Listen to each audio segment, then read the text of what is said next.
नमस्कार। आज चाहिँ यदि तपाईँ जापानमा हुनुहुन्छ र जेपी ब्याङ्क चलाउनुहुन्छ भने तपाईँ विद्यार्थी भिजा अथवा वर्किङमा जेमा भए तापनि यदि तपाईँको चाहिँ जाइरो कार्डको चाहिँ डेट सकियो भने कसरी चाहिँ आफ्नो एप्लिकेसन जापानको चाहिँ जेपी ब्याङ्कमा नगइकन एप्लिकेसनबाट चाहिँ कसरी अपडेट गर्न मिल्छ भन्ने बारेमा मैले भिडियो बनाएको छु।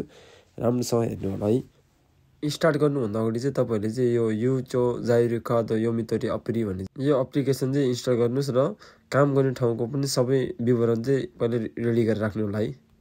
ल अब स्टार्ट गरौँ है। सुरुमा त्यो बारकोड पनि तपाईँले स्क्यान गर्न सक्नुहुन्छ र तपाईँहरूले यो तलको चाहिँ लिङ्क पनि डाइरेक्ट गुगलमा गएर पनि खोल्न सक्नुहुन्छ है। गुगलमा गएर हेर्नुहोस् अनि यो पेज आउँछ। यो पेज आएपछि तपाईँले चाहिँ सुरुमा आफ्नो चाहिँ जेपी ब्याङ्कको चाहिँ खाता नम्बर माथि लेख्नुहोस् है। त्यसपछि भिडियोमा देखाएको जस्तो उता जाइरो किकन मन्ड्यो बिनो सिङ्कोको भने त्यसमा थिच्नुहोस्। त्यसपछि तलबाट क्लियर थिचेपछि चाहिँ यो डाउनलोड खण्डे भन्ने आउँछ है। यसमा थिचेपछि तपाईँले चाहिँ आफ्नो नामहरू विवरणहरू चाहिँ लेख्नु होला है। र यसमा चाहिँ यही एप्लिकेसनमा चाहिँ तपाईँको चाहिँ जाइरो कार्डको फोटो पनि माथि राम्रोसँग लेखा हुन्छ कि 1 2 3 4 5मा चाहिँ कसरी के डिटेल्सहरू हाल्नुपर्ने भने त्यो भएर चाहिँ राम्रोसँग त्यो हेरेर तपाईँको चाहिँ जाइरो कार्ड कहिले सकिन्छ प्रायः जस्तो चाहिँ यसमा झुकिन्छ है। तपाईँको त्यो डेट कहिले सकिन्छ जाइरो कार्डको डेट कहिले सकिन्छ एक्सपायर डेट भने त्यो चाहिँ हेर्नु होला। कसैको 1 वर्ष हुन्छ कसैको 3 महिना हुन्छ। त्यसपछि तपाईँको जाइरो कार्डको चाहिँ फोटो स्क्यान गर्नु होला। क्यामेराबाट यसरी स्क्यान गरिसकेपछि सुरुमा चाहिँ फ्रन्ट स्क्यान गर्नुहोस् है। राम्रोसँग नटल्किने गरी राम्रोसँग आउने गरी स्क्यान गर्नु होला। र त्यसै क्रममा तपाईँले फोटो पनि पहिला खिचेर राख्न सक्नुहुन्छ है। त्यो भने सजिलो पनि हुन्छ। र अब चाहिँ ब्याक साइडको चाहिँ यसरी फोटो स्क्यान गर्नुहोस्। स्क्यान गरिसकेपछि चाहिँ तपाईँको चाहिँ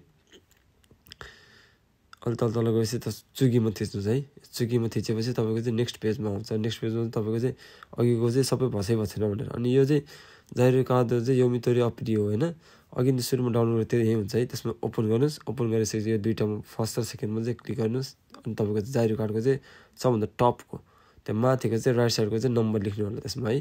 नम्बर लेखिसकेपछि कार्ड चाहिँ स्क्यान गर्नु होला। कार्ड स्क्यान गरिसकेपछि तपाईँको चाहिँ यो पेज हुन्छ। यो पेज खोलेपछि तपाईँ एकचोटि फेरि सफारीमा जानुहोस् है। सफारीमा गएर चाहिँ तपाईँको चाहिँ सबभन्दा तल्लोपट्टि चाहिँ हुन्छ प्रायः त्यो तल्लोपट्टि चाहिँ राइट साइडमा चाहिँ क्लिक गर्नुहोस् र अघिनिको चाहिँ खाइत्य सुरु भन्नेमा चाहिँ क्लिक गर्नु होला। खाइत्य सुरु भन्नेमा क्लिक गरिसकेपछि तपाईँले चाहिँ अब यसमा चाहिँ आफ्नो कामहरूको चाहिँ अरूबाइतहरूको सबैको चाहिँ विवरणहरू हाल्नुपर्ने हुन्छ। काम गर्ने ठाउँको एड्रेस ठेगाना सबै लेख्नुपर्ने हुन्छ है। त्यो लेखिसकेपछि तपाईँले चाहिँ यसको तलबाट यसमा चाहिँ इए लेख्नुहोस् होइन। अहिले मैले लेख्छु अब क्युरियो ओकेतर के को लागि भने क्युरियो ओकेतर अनि त्यो सेकाचुको लागि पनि हो भने त्यो गर्दा हुन्छ। अनि यसमा पार्ट टाइम गर्नुहुन्छ। अरू कक्षा हुनुहुन्छ कक्षामा पनि क्लिक गर्नुहोस्। अनि त्यसपछि तपाईँको कम्पनी चाहिँ काम गर्ने कम्पनी चाहिँ केमा पर्छ यो चाहिँ कुन ग्रुपमा पर्छ। जस्तै अब अहिले चाहिँ खाइको काम गर्ने भने फुकुसीमा लेखेँ है।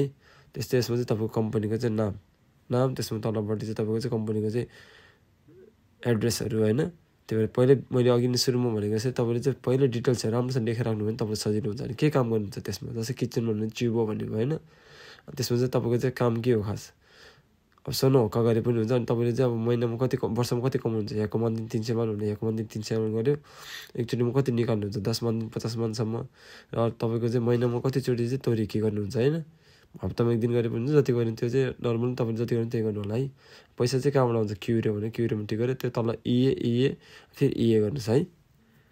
त्यसरी नेक्स्ट गरेपछि तपाईँको चाहिँ अर्को खाता छ भने लेख्नु होला। खाता छैन भने लेख्नु पर्दैन। यसमा चाहिँ तपाईँले चाहिँ केही नम्बर त हुन्छ किनभने हाम्रो विदेशीहरू प्रायः एउटै मात्र हुन्छ होइन। त्यसपछि तपाईँले अलिक स्क्रोल गर्नुहोस्। स्क्रोल गरिसकेपछि चाहिँ तपाईँको चाहिँ तलपट्टि चाहिँ गोनिरो कुनो खाएको निसम्म हुन्छ। क्लिक गरेपछि तपाईँले भर्नुभएको सबै विवरणहरू आउँछ है। यदि मिस्टेक छ भने त्यसमा तपाईँले करेक्ट गर्न सक्नुहुन्छ। मिस्टेक छैन भने तल सर स्क्रोल गर्नुहोस् अनि त्यसमा चेक लाउनुहोस्। अनि यता तल हरियोमा खाइतो गरेपछि तपाईँको चाहिँ एटिएम चाहिँ राम्रोसँग चाहिँ कोसिनुहुन्छ। हस् थ्याङ्क यू।